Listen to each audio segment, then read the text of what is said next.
আল্লাহ কিভাবে মানুষকে ক্ষমতায় বসায় এটা আল্লাহ বলেছেন।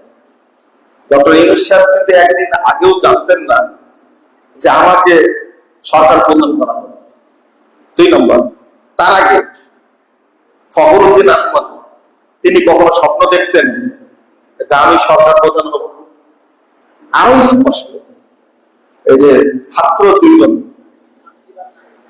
নাহিদা আসিফ, এরা কিন্তু একদিন আগেও জানে না যে এইরকম একটা রূপ আসবে, একটা সরকার গঠন হবে, আমরা এই সরকার নেতৃত্ব দেব। এই সরকারের বসান সরাসরি কে? আল্লাহ।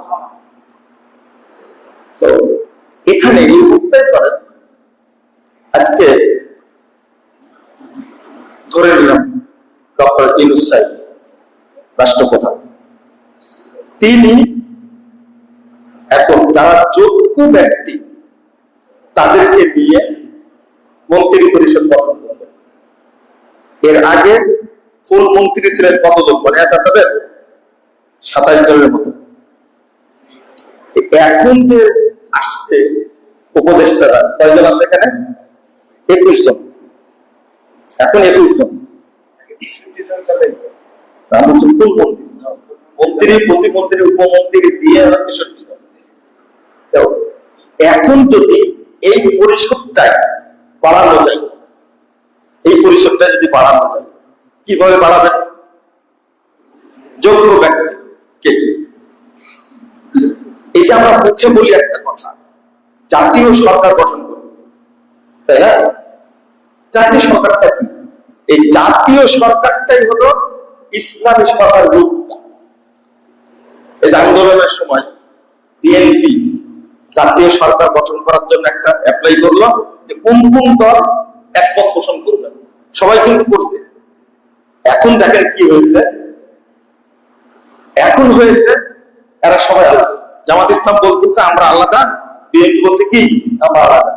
জাতীয় সরকার গঠনের সময় কি এক ছিল, এবং তাদের ইয়াগুলোতে রেকর্ড আছে, একটু বুঝেন আপনারা।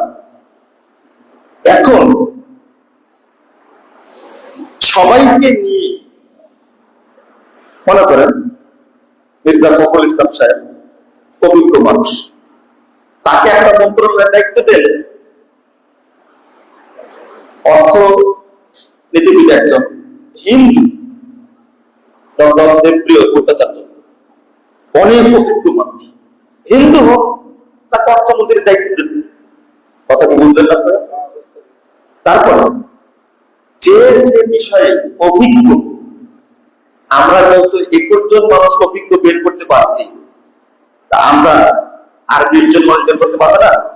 অবশ্যই পারবে। তাদেরকে নিয়ে এইভাবে 5টা বছর চালাতে দেন, দেখি চলুন। এইটাই ইসলামের কি রূপরেখা। কিন্তু চালাতে হবে, সংবিধানটা কি হবে? কোরআন এবং সৌদি আরবের কোন সংবিধান আছে? কোন সংবিধান নেই।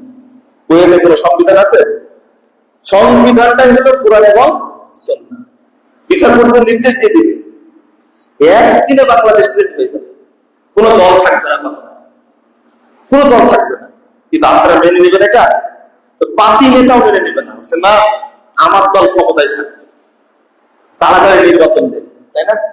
আমরা কিন্তু এটা চাই। আমি বলি ছাত্ররা দেশ চালায়, আপনারা সব স্টপ থাকেন। ছাত্ররা দেশ চালান, ছাত্ররা বলে দিন অমুক ব্যক্তি যোগ্য আছে, অমুক ব্যক্তি যোগ্য আছে, এরাই মন্ত্রী পরিষদ গঠন করুক, চালাক দেখি। দুর্নীতি করবেন, কোনাকুনি করবেন, কোন সুযোগ থাকবে না, তখন সবাই সোজা হয়ে যাবে। এটা আমার ওপেনিয়ন, পরিষ্কার। আজকে এই উপদেষ্টা, এই যে আইন উপদেষ্টা আছেন কে? আসিফ নজরুল সাহেব, আইন বিষয়ে ভালো জানা। ঠিক শিক্ষা উপদেষ্টা আপনারা একজন নিয়েছেন, যদি তার চেয়ে যোগ্য থাকে তাকে নেন আপনি। প্রতিমন্ত্রী থাকে, উপমন্ত্রী থাকে, থাকে না? তারপরে নিচ্ছেন না কেন? এইভাবে যদি একটা সরকার গঠন করা যায়, একটা বড় করেন আপনি, চালান দেখি। এখন দেশের প্রত্যেকটা মানুষ কথা বলুক, যে কথাগুলো কোনোদিন খুতবায় বলতে পারি না আমরা, এই কথাগুলো আমি বলছি, আমি বলতে পারছি। এখন খুতবা দেওয়ার পরে কেউ ফোন দেয় না, এই বিষয়ে তারা আলোচনা করলেন, রাজনীতির বিষয় কেন আসলো এটা। 5 আগস্ট আপনারা 5 আগস্ট বলতে 36 জুলাই হলো, 36 জুলাই বলেন, খুতবা দিয়েছি আমি আগস্টের 2 তারিখে। কি মুসিবত! আমাকে ডিবি, তারপরে কি সিআইডি, এনএসআই, ডিজিএফআই, আপনি এই গণভবনের সামনে আপনি খুতবা দিলেন এই বিষয়ে।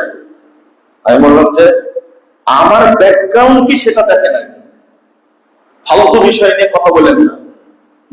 আমরা স্পষ্ট ভাষায় কথা বলতে চাই, আমরা কারো চৌর্য ভিত্তি করি না। আমি যে বলেছি, আরে গৃহবন্দী করে রাখার মতো পরিষ্কার বক্তব্য দিছি। আমি ইসলামের আলোকে বলবো না। এই জন্য প্রশ্ন আসছে আপনাদের কাছে যে আপনারা কি চান আসেন। এই সরকার সম্পর্কে সমালোচনা করছেন, সমালোচনা কেন করবো না? এখানে বাংলাদেশের মানুষের চেতনা কি ইসলাম চেতনা না? কয়জন ইসলামপন্থী আছে বুঝেন মনে কথাটা? কয়জন ইসলামপন্থী আছে এখানে? উপদেষ্টাদের আমরা চিনি না, তাদের ব্যাকগ্রাউন্ডটা জানি না। একজন ব্যক্তিকে আলেম হিসাবে নিছেন, 21 জনের মধ্যে একজন কেন? বুঝেন কথা বলবো না এটা? আবার গত সরকারের সমালোচনা করছেন, গণতন্ত্রের সমালোচনা করছেন, করবো তো সমালোচনা, সুযোগ এটা আপনাদের বোঝানোর সুযোগ, বুঝাবো আমরা ইনশাআল্লাহ। আশা করি বুঝতে পারছেন তাই না? এটা নিয়ে আপনারা একটু চিন্তা করলেই হবে। এখন সুন্দর আছেন, এইটাকে যদি ইসলামীকরণ করা হয় আরো সুন্দর হবে ইনশাআল্লাহ। আর সংবিধান হবে কি? কোরআন সুন্নাহ। কিন্তু না, যেটা এই যে খালেদ হোসেন সাহেব, আমি বলবো দ্রুত পিস টিভি চালু করাবো। পিস টিভি এখন চালু হয়নি কিন্তু, বুঝছে? পিস টিভি চালু করতে বলে তো কয়েক ঘন্টা লাগতে পারে, 1 মিনিটও লাগবে। পিস টিভির জন্য স্টুডিও লাগবে না, শুধু সব প্রচারটা কি করে দিবে, ওপেন করে, সেটাই হচ্ছে না এখন পর্যন্ত। মানে দোয়া করা, উনি শুধু কি করতে পারবেন? দোয়াটা করে দেবেন। মৌলবীদের কোনো গুরুত্ব দেওয়া হয় না। অথচ ইসলাম পথে মানুষ শাসিত হচ্ছে কি তারা?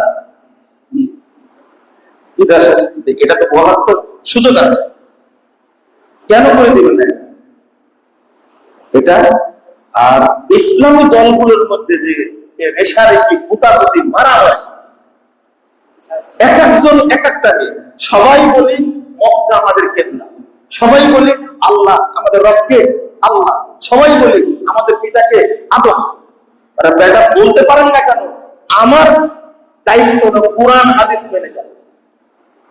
জামাত ইসলাম বলে এক কথা, মওদুদে জামাত সেটাই মানে, আর চরমরাই বলে আমার বাপ দাদা যা বলছে সেটাই চলবে।